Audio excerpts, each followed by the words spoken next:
बहुत स्वागत है आपका हमारे आज के वीडियो में। और आज हम जिस मैच के बारे में बात करने जा रहे हैं वो है केकेआर वर्सेस एसआरएच। और हम सभी जानते हैं केकेआर किस तरीके से पिछला मैच एक तरफा हारते हुए आ रही है एमआई से, और एसआरएच भी सेम रथ पे सवार है, और हार के घोड़े पे सवार है दोनों टीमें। जी। और हारती जा रही लाइन से कहाँ एक टाइम पे केकेआर डिफेंडिंग चैंपियन थी, लेकिन जिस तरीके से प्रदर्शन अब तक रहा है लग नहीं रहा है कि टीम कॉम्बिनेशन सही से बैठ पा रहा है। तो उस पर आज हम चर्चा करेंगे किस तरीके से मैच सकता है, कौन सी टीम जीत सकती है, प्लेइंग 11 क्या रहने वाली है और कौन से प्लेयर्स हैं जिनको आप फैंटेसी टीम में यूज कर सकते हैं अपनी। मेरा नाम है लव शर्मा, मेरे साथ है अर्पित दुबे, और आज हम बात करेंगे केकेआर वर्सेस एसआरएच के बारे में। तो अर्पित, क्या लग रहा है आपको कल कौन सी टीम का पलड़ा भारी रहने वाला है? देखिए, जिस तरीके से लोग अभी तक अच्छी पिचेस पे भी केकेआर ने कोलैप्स किया है और हैदराबाद ने कोलैप्स किया है, तो जो टीम की बैटिंग कोलैप्स नहीं करेगी वो जीत जाएगी। जो कोलैप्स नहीं करेगी, क्योंकि आप दोनों ही देखें तो बहुत ही ज्यादा अनप्रिडिक्टेबल रही हैं। अगर एसआरएच की बात करें तो पहले मैच उन्होंने जो खेला था उसमें 286 रन मारे थे। फिर उसके बाद आप अगले दो मैचेस में अगर आप बात करें तो रन्स आ रहे हैं, लेकिन 170 180 वाले मैचेस पे आपने देखा है कि उनकी बॉलिंग इतनी स्ट्रांग नहीं है कि वो मैच में डिफेंड कर पाए या फिर लड़ भी पाए। तो एसआरएच जब तक 230 40 के आसपास पहुंचेगी अच्छी ट्रू विकेट्स पे, वहीं पर उनका गेम ऑन है। वैसे ही अगर आप केकेआर के लिए बात करें तो आप मुंबई वाला मैच भी देखें, उस पे 116 रन मारे। पिच में ऐसा था कि 3-4 ओवर्स आपके लिए स्विंग और सीम थी, उसके बाद पिच अच्छी थी। 6 ओवर्स में स्विंग अच्छी थी, लेकिन उसके बाद देखिए आप क्वालिटी बॉलिंग की बात करेंगे। हम सभी जानते हैं किस तरीके से मुंबई के पास जो पेस बॉलिंग यूनिट है, इनफैक्ट जिस दिन जो अश्विनी ने जिस तरीके से खेला वो जरूर एक एक्स फैक्टर है, लेकिन उसके अलावा ट्रेंट बोल्ट को मुझे तो नहीं लगता कि ऐसा कोई एक्स फैक्टर था कि जिससे आपको बॉलिंग। अगर मैं हेड टू हेड की बात करूं केकेआर और एमआई में, मेरे को लगता है कि ज्यादा एक्सपीरियंस और ज्यादा बेहतर बॉलिंग यूनिट एमआई का था, और एमआई उस दिन जीतना डिजर्व करता है क्योंकि उन्होंने अपने प्लान्स एग्जीक्यूट करे थे। और कल के मैच में भी सेम नहीं, लेकिन आप दोनों बार देखिए ना, ऐसा नहीं हुआ कि अभी तक 3 इनिंग्स में एक ही बार कोलैप्स किया है। और अगर आप पहला गेम उठा के देखिए केकेआर का, तो उसमें भी ऐसा ही था कि अजिंक्य रहाणे की अच्छी पार्टनरशिप चल रही थी, फिर आपको मिडिल ओवर्स में फिर से कोलैप्स देखने को मिलता है। और उसमें सबसे बड़ा रोल मैं यहाँ पर कहना चाहूंगा जो उन्होंने वेंकटेश अय्यर को लिया है। बिल्कुल, नो डाउट। अभी तक वेंकटेश अय्यर का बल्ला खामोश रहा है, 3 मैच हो गए हैं और तीनों मैच में, और आप ये भी नहीं बोल सकते हैं कि वो नॉकआउट में चलता है। नॉकआउट तक सिचुएशन ले जानी है कि आपने 23.5 करोड़ रुपए किसी को दिए हैं, तो इसीलिए दिए कि वो नॉकआउट में सिर्फ चलने के लिए नहीं, नॉकआउट तक आप पहुंचेंगे कैसे? इतना कॉम्पिटिटिव टूर्नामेंट है। तब जब ये परफॉर्मेंस प्लेयर आपको ला के देगा जिसको आपने वाइस कैप्टन बनाया है, जिसको आपने इतना ट्रस्ट करा है कि आपने जितनी अमाउंट में आपको फिल सॉल्ट और स्टार्क दोनों मिल जाते, उस अमाउंट पे आपने एक खिलाड़ी वेंकटेश अय्यर लिया है जो ना आपको स्टार्क जैसे बॉलिंग करके दे रहा है, जो ना आपको फिल सॉल्ट जैसी बैटिंग करके ओपनिंग करके दे रहा है। देखिए, कंसिस्टेंट तो कोई है नहीं, और ऊपर से दूसरी अगर हम बात करेंगे तो केकेआर के लिए एक और सबसे ज्यादा जो अगर मैं कहूंगा लोअर मिडिल ऑर्डर अच्छा चलता था, आंद्रे रसल भी नहीं चल रहे हैं, ना रिंकू सिंह चल रहे हैं, और ऐसा नहीं है कि उनके सामने अपॉर्चुनिटी मिली है। और रमनदीप अकेले कितना कर लेंगे? आखिरी में आपके पास बॉलर्स बचते हैं। तो मुझे लगता है टीम कॉम्बिनेशन में थोड़े बहुत चेंजेस फेरबदल करने की जरूरत है। केकेआर को एक अच्छी साइट है, हमें पता है कि मैच विनर्स भरे हुए हैं लाइन में। एक दिन भाई कोई भी एक खिलाड़ी चल जाएगा तो मैच अपने दम पे बदलने की क्षमता रखता है, लेकिन वो क्या टीम फॉर्मेशन सबसे बना सकते हैं? ब्रावो का आना सेटअप में किस तरीके से, वो मेरे हिसाब से अब तक उतना इम्पैक्ट ब्रावो का नहीं रहा है जो एक्सपेक्ट कर रहे थे सब लोग।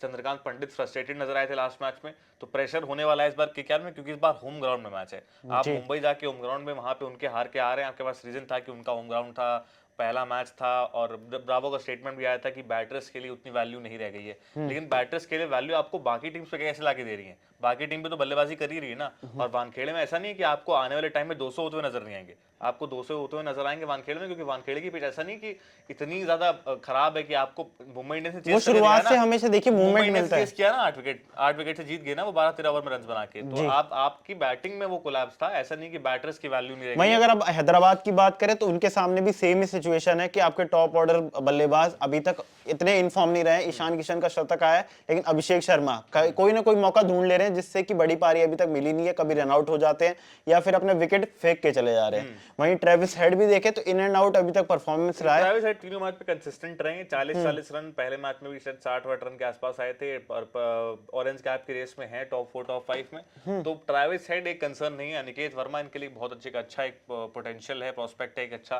क्लास अच्छा कर रहे हैं। आपको कुछ ऊपरी बल्लेबाजों को, जैसे अभिषेक शर्मा की बात करी, शुरुआत अच्छी मिली थी पहले मैच पे, same goes for Ishan Kishan, उनको अच्छा करना है अगर हैदराबाद को मैच जीतना होगा, क्योंकि बॉलिंग उतनी नहीं है। हैदराबाद का प्लान क्लियर है कि हम 250 प्लस बनाएंगे उसके बाद टीम इतना प्रेशर में आ जाएगी कि सेकंड इनिंग में जल्दी विकेट फेंक देंगे, मैच जीत जाएंगे। इसी टेम्पलेट पे अगर एसआरएच खेलती तो मैच जीत सकती है, वरना एसआरएच की बॉलिंग कोई एज सच इतनी स्ट्रांग नहीं है। अकेले हर्षल पटेल के दम पे आप मैच नहीं जीत सकते। जी, और ना एडम जम्पा इतने ना मोहम्मद शमी की वो धार नजर आ रही है कि बहुत ज्यादा आपको लास्ट शुरुआत मैच में में एक स्पिन प्लस है देखने इनके पास ये भी कि जीशान अंसारी जरूर आए थे, लेकिन मुझे लगता नहीं कि ऐसे कुछ गेंदबाज हैं वो कि अपने दम पे मैच पलट देंगे। वरुण चक्रवर्ती टाइप के या आप कह लीजिए अश्विनी कुमार पुथुर टाइप के, ऐसे मेरे को कोई नहीं लगा। वहीं अगर पिच रिपोर्ट में देखें तो पिच ऐसा नजर आ रहा है यहाँ पर कि रन अभी फेस्ट तक है, रन फेस्ट इसलिए भी रहने वाला है क्योंकि एक कंट्रोवर्सी ये भी है कि अभी तक अजिंक्य रहाणे और पिच क्यूरेटर उनकी बात नहीं मानी जा रही है। हाँ, और सेम ये हमें देखने को मिल रहा है कि सीएसके में भी ऐसा ही हो रहा है कि उनको जैसी पिच चाहिए वैसी नहीं मिल रही है। पिच क्यूरेटर का स्टेटमेंट भी आया था कि मैंने अभी तक किसी को मना नहीं किया है, मैंने बोला था कि मैं ऐसा कुछ मैंने डायरेक्टली मना नहीं किया, उनका ऐसा कहना था। लेकिन एक इंटरव्यू अगर आप देखेंगे तो उस इंटरव्यू में मैंने मतलब पढ़ा था कि उन्होंने ऐसा कहा है कि मैं अपने हिसाब से करूंगा, मैं किसी स्पिन को वो एक बायस पिच नहीं बना सकता हूँ, और ये वो चीजें हुई थी। लेकिन आपको फिर होम ग्राउंड का फायदा क्या है? अगर आपके क्यूरेटर आपकी नहीं सुन रहे तो फिर क्या होम ग्राउंड का फायदा है? होम ग्राउंड का बस फायदा सिर्फ सपोर्टर्स का ही आप मान सकते हैं। उसके अलावा आप देखें तो फिर न्यूट्रल वेन्यूज ही हो गए हैं सबके लिए। हाँ, सबके लिए न्यूट्रल वेन्यूज हो गए।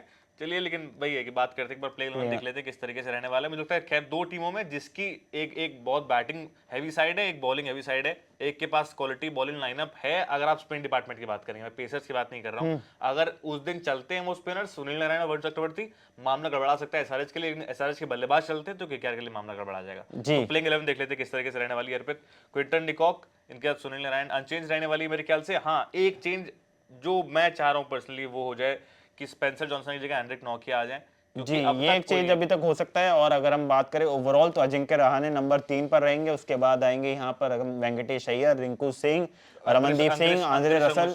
और हाँ, अंक्रिश मतलब ये कि अगर आप बैटिंग सेकंड कर रहे हैं तो अंक्रिश आपके इंपैक्ट प्लेयर खेलेंगे, अगर आप बैटिंग फर्स्ट कर रहे हैं तो अंक्रिश टीम में रहेंगे और वैभव अरोड़ा वो बाहर रहेंगे। इसके अलावा बॉलिंग में और देखें तो हर्षित राणा रहेंगे और वरुण चक्रवर्ती। स्पेंसर जॉनसन की जगह मैं भी यही चाहता हूँ कि अब आंद्रिक नॉर्किया आए, क्योंकि वो एक एक्सपेक्टर बॉलर बन के आ सकते हैं। अब तक स्पेंसर जॉनसन ने पिछले सीजन भी गुजरात के लिए हमने देखा था कुछ खास प्रदर्शन नहीं किया था, और वैसे ही कुछ नजर आ रहा है अभी तक केकेआर के लिए भी कि कोई मैच में आप गेम चेंजिंग परफॉर्मेंस अभी तक नहीं दे पाए कि जहां से सिनेरियोज आप पे आए। बिल्कुल, 3 मैच आपके हो गए, आप तीनों के तीनों में एक अगर वो मैच जीती भी है वहां पे भी इनका कुछ ऐसे एक्स फैक्टर कोई बॉलिंग नहीं है। हालांकि मुझे लगता है कि केकेआर चेंज करने वाली है नहीं, क्योंकि रहाणे का स्टेटमेंट आया था कि वो इंप्रूव कर रहे हैं।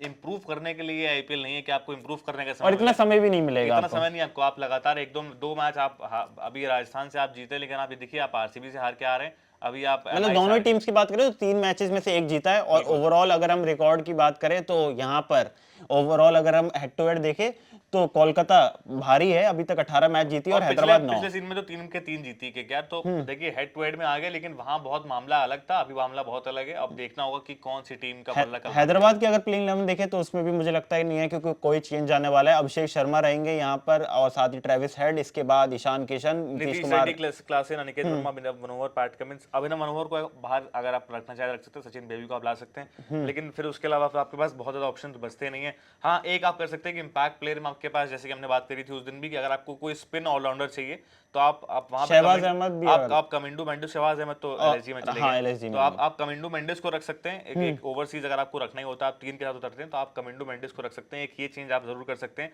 उसके अलावा अगर आप अर्पित क्या लग रहा है कोई स्टैंडर्ड परफॉर्मर बैटिंग में सबसे ज्यादा रन कौन बनाने वाला है इस मैच में? मैं तो अभी भी जिस तरीके से कंसिस्टेंटली थोड़ा परफॉर्म कर रहे हैं ट्रेविस हेड के साथ जाना चाहूंगा। और बॉलिंग में मुझे अभी भी लग रहा है कि यहाँ पर वरुण चक्रवर्ती वो गेम चेंज कर सकते हैं केकेआर के लिए। बिल्कुल, मुझे लगता है, मुझे भी सेम चीज लगता है। मुझे लगता है वरुण चक्रवर्ती जो हैं वो जरूर विकेट छटकाने वाले हैं। और वहीं दूसरा मुझे लगता है कि कल के दिन अगर देखा जाए तो ईशान किशन के चलने के चांसेस ज्यादा हैं। तो अब ये देखना होगा कि कौन ज्यादा विकेट छटकाता है, कौन ज्यादा रन बनाता है।